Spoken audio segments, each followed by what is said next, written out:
नरेंद्र मोदी भारत आ रहे हैं और इधर दिल्ली में सरकार बनाने की कवायद भी शुरू हो गई है।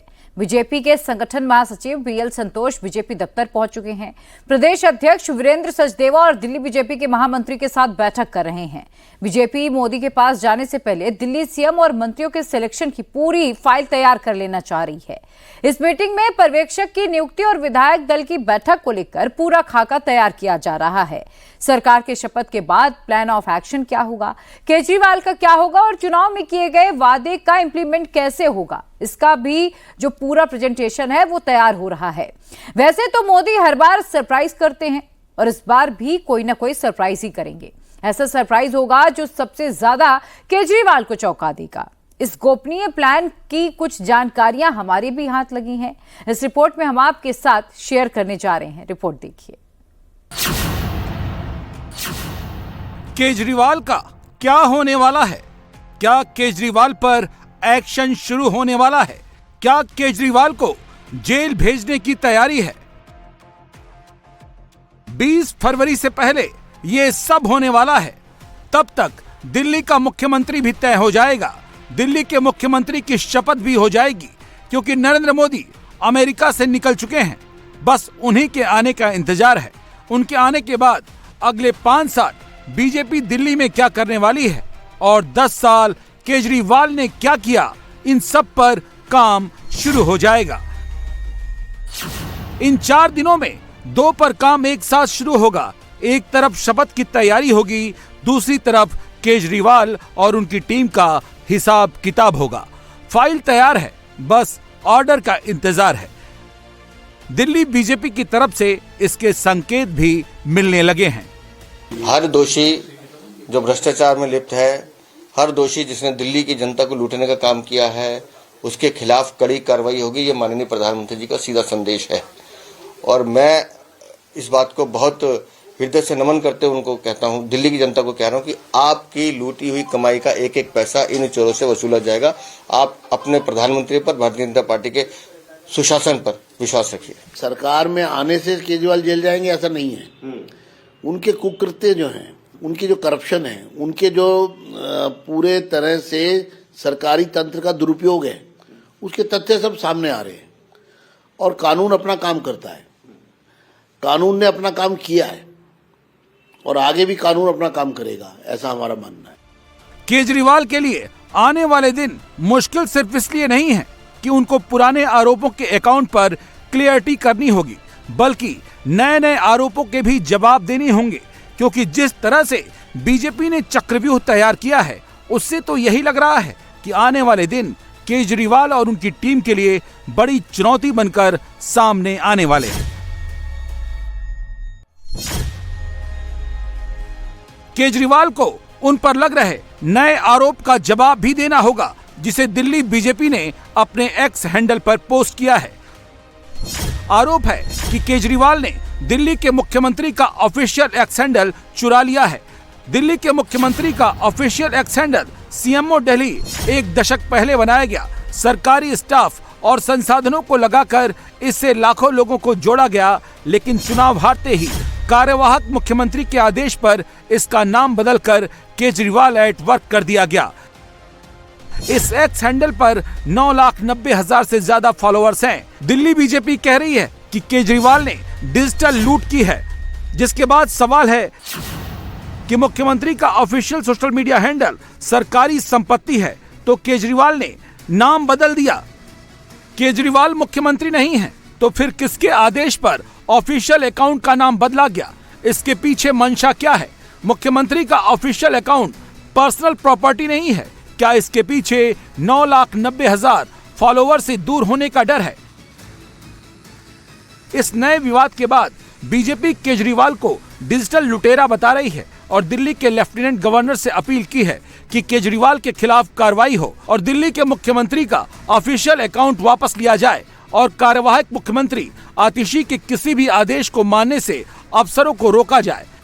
कोई भी मुख्यमंत्री होगा तो सीएम अकाउंट काम करता है, उस अकाउंट को बदलकर आज अपना अकाउंट बना लेते हैं। ये सीधा सीधा सरकारी पैसे की चोरी है, क्योंकि ये जितनी भी प्रॉपर्टीज है, जितने भी उसमें फॉलोअर्स हैं, वो दिल्ली के सीएमओ के ऑफिस को फॉलो करते हैं, अरविंद केजरीवाल को नहीं करते हैं। और इस तरह से उसको टेक ओवर करना ये सीधी सीधी चोरी है, लुटेर, मतलब एक तरह से ये डिजिटल लूट है। और अरविंद केजरीवाल पिछले 10-11 सालों में जितने घोटाले दिल्ली में करते रहे हैं, शराब घोटाला हो, जल बोर्ड घोटाला हो या दुनिया भर के शिक्षा स्वास्थ्य के घोटाले, अब वो डिजिटल लुटेरे भी बन गए हैं। और इसकी हम निंदा भी कर रहे हैं, लेकिन साथ साथ माननीय उपराज्यपाल से मांग कर रहे हैं कि तुरंत दिल्ली सरकार का जो IT विभाग है इसके खिलाफ FIR दर्ज कराए, कानूनी जांच करे और इनके खिलाफ कड़ी से कड़ी कार्रवाई होनी चाहिए। नहीं, देखिए, वो ट्विटर हैंडल का नाम नहीं बदला, वो दिल्ली के मुख्यमंत्री जी ने दिल्ली सरकार के एक एसेट को चुराया है। इस पे करोड़ों रुपया कोविड के दौरान ऐड चलाई गई, उससे फॉलोअर्स आए। आज वो जो 9 लाख फॉलोअर्स हैं वो खरीदे हुए हैं दिल्ली सरकार ने। ये इसी तरह है जैसे दिल्ली सरकार फर्नीचर खरीदती है, जैसे दिल्ली सरकार दफ्तर खरीदती है, जैसे दिल्ली सरकार घर खरीदा। ये उसी तरह है जैसे अरविंद केजरीवाल जी अब उस शीश महल का नाम अरविंद केजरीवाल महल रख के कहें इसमें मैं ही रहूंगा। ये उसी तरह है जैसे वो चीफ मिनिस्टर के ऑफिस को कहें कि अब ये मेरा निजी ऑफिस हो गया है। ये हैंडल सरकार का हैंडल है, ये सरकार हैंडल CMO का हैंडल है, और ये हैंडल को चोरी किया गया है। ये उसी तरह से है जैसे घर का कोई सामान चोरी करके ले जाए या घर ही अपने नाम करा ले। इस तरह से अरविंद केजरीवाल जी ने ये हैंडल को अपने नाम कराया है। LG साहब को इसके ऊपर कार्रवाई करनी चाहिए और दिल्ली सरकार का हैंडल दिल्ली सरकार को वापस मिले। केजरीवाल और उनकी टीम के लिए आने वाले दिन क्यों मुश्किल भरे हो सकते हैं, बात सिर्फ यही नहीं है। शपथ से पहले बीजेपी ने दिल्ली सरकार के घोटालों की फाइलों की गर्त हटानी शुरू कर दी है। पहला पन्ना पूर्व स्वास्थ्य मंत्री सत्येंद्र जैन का खुल गया है। केंद्रीय गृह मंत्रालय ने भारतीय नागरिक सुरक्षा संहिता के तहत सत्येंद्र जैन पर कार्रवाई के लिए राष्ट्रपति से आदेश करने का निवेदन किया है। गृह मंत्रालय ने ED की जांच और पर्याप्त सबूत की मौजूदगी के आधार पर यह मंजूरी मांगी है। आपको बता दें कि 2017 में आय से अधिक संपत्ति के मामले में सत्येंद्र जैन को गिरफ्तार किया गया था। वो तो सब लिप्त हैं, घोटालों में लिप्त है। जो आदमी 2 साल 2.5 साल जेल काट के आया हो तो बिल्कुल उन पर मांगे। और मेरे को लगता है कि ये लोग सारे जेल में जाएंगे। जैसी CAG की रिपोर्ट जैसी हमारा जो है, इसके बाद जब मंत्रिमंडल नियुक्त हो जाएगा, जो पहली हमारी बैठक होगी तो उसमें CAG की रिपोर्ट होगी। मेरे को लग रहा है सारे मंत्री इनके जेल जाएंगे जिन्होंने घोटाला किया।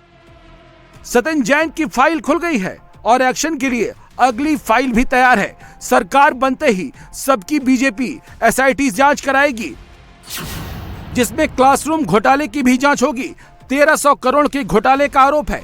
दिल्ली सरकार के विजिलेंस डिपार्टमेंट ने दिल्ली के 193 सरकारी स्कूलों में 2405 क्लासरूम बनाने के दौरान जमकर पैसों के खेल होने के आरोप लगाए, जिसमें सीधे सीधे तत्कालीन शिक्षा मंत्री मनीष सिसोदिया सवालों के घेरे में हैं। बीजेपी कह रही है केजरीवाल और उनकी टीम को इसका भी हिसाब देना होगा। मोहल्ला क्लिनिक घोटाला फरवरी 2023 से दिसंबर 2023 के बीच 2 निजी लेबोरेटरी से सांठ-गांठ का आरोप लगाया गया। कहा गया कि हेराफेरी करके पैसे बनाए गए। लगभग 22 लाख टेस्ट किए गए, जिसके लिए दिल्ली सरकार ने 4 करोड़ 63 लाख रुपए का भुगतान किया। इनमें से 65,000 से अधिक टेस्ट या तो फर्जी थे या फिर उनमें हेर फेर किया गया था। इनमें से हर टेस्ट की लागत 100 रुपए से 300 रुपए तक के बीच की थी। जांच के दौरान ये पता चला जिन लोगों के मोबाइल नंबर डाले गए थे उनमें से 63% ने न तो टेस्ट कराया था, न कभी मोहल्ला क्लिनिक गए थे। इसके अलावा जल बोर्ड घोटाला और शराब घोटाले की फाइलें भी निकाल ली गई हैं। नरेंद्र मोदी की गारंटी में सबसे अहम गारंटी एक ये भी थी, जब बीजेपी की दिल्ली में सरकार बनेगी तो केजरीवाल सरकार के घोटालों पर तुरंत एक्शन लिया जाएगा और जो 14 CAG की रिपोर्ट अभी पेश नहीं हुई है वो पेश करके केजरीवाल सरकार का पहले पूरा लेखा जोखा निकाला जाएगा। इस आधार पर नई सरकार कार्रवाई करेगी। पहली विधानसभा की बैठक में आप लोग टेबल कर देंगे जैसा कह रहे थे, और उसके बाद क्या SIT बनाने का भी कोई प्रावधान आप लोग देख रहे हैं कि जांच करे इन सब चीजों का? हमारा मेरा तो व्यक्तिगत मत ये है कि हम किसी मैलाफाइड या हम किसी पूर्वग्रह से ग्रस्त नहीं है। हमारा तो इतना कहना है कि CAG की रिपोर्ट तो एक संवैधानिक व्यवस्था थी, कॉन्स्टिट्यूशनल ऑब्लिगेशन था सरकार का, जो उन्होंने नहीं किया। एक तरह से कॉन्स्टिट्यूशन का वायलेशन हुआ खुले रूप से। आपने 5 साल में एक भी रिपोर्ट सदन के पटल पर नहीं रखी। 2017 के बाद मैं सदन का सदस्य हूं, 2015 से लगातार इनके साथ, लेकिन 2017 के बाद आज तक 2025 आ गया, इन पिछले 8 साल में इन्होंने कोई रिपोर्ट सदन के पटल पर नहीं रखी है। क्यों नहीं रखी है? ये एक बड़ा प्रश्न है। और अगर सीएजी की रिपोर्ट सदन के पटल पर आती है और उसमें कुछ सरकार के कारनामे, सरकार के भ्रष्टाचार खुलते हैं, तो फिर कानूनी कार्रवाई क्यों नहीं होनी चाहिए?